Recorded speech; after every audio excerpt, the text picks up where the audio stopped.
A log cabin on the water. It's been Dave and Lula Payne's home for 42 years. If you look carefully, you'll see Dave's passion outside, that's a runway, and inside. I did a lot of flying in the service and flight engineer. He was my Sorry. Flyboy. Yes, your fly. Oh, is that what you call your Flyboy? Yeah.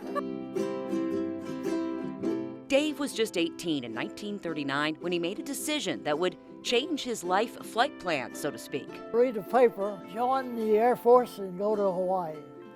I said, I've got to get to Hawaii. I weighed 112 pounds. I had a hard time getting in the service. First, the sergeant said, will you go home, drink some milkshakes and eat some bananas or something, come back and see me. So I went back to see him several weeks later, and I put some silver dollars in my pocket. I weighed 112 pounds. And he weighed me with my clothes on.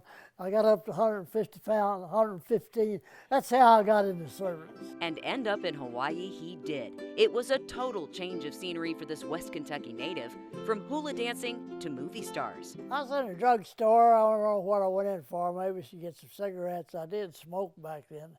And John Wayne walked in. The morning of December 7th, 1941 would be much different, though. He woke up in the third story of the barracks at Hickam Field and looked out the window.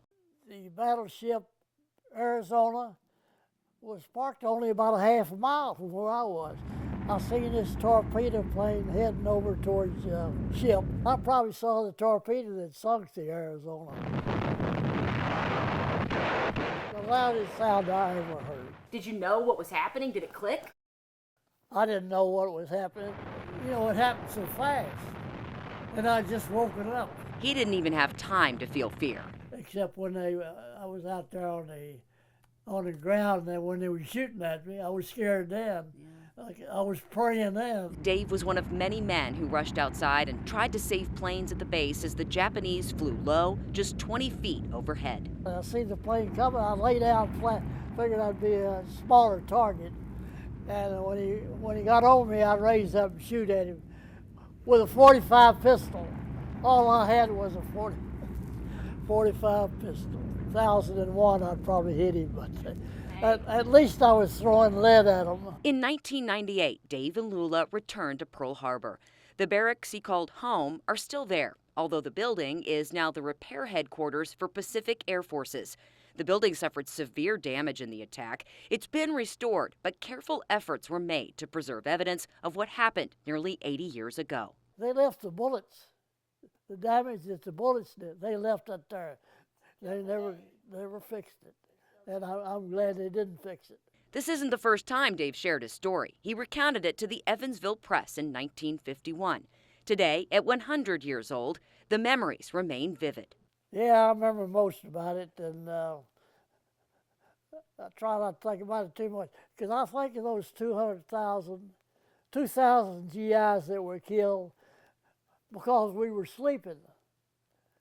Just think if we'd have been awake to been able to shoot back at them. Dave's not a guy to focus on the negative, though. When I asked him the secret to living this long, he said positivity and Lula. I guess that's one secret.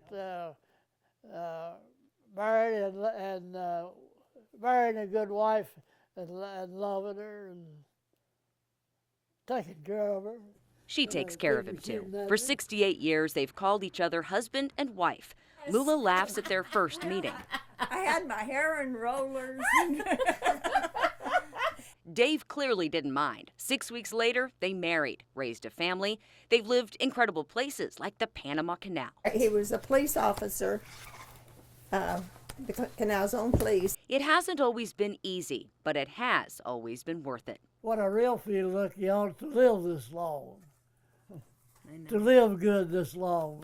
Yeah, I feel lucky. Privileges his service and sacrifice afforded him and all of us. I pray to that guy every day. And him and General Patton,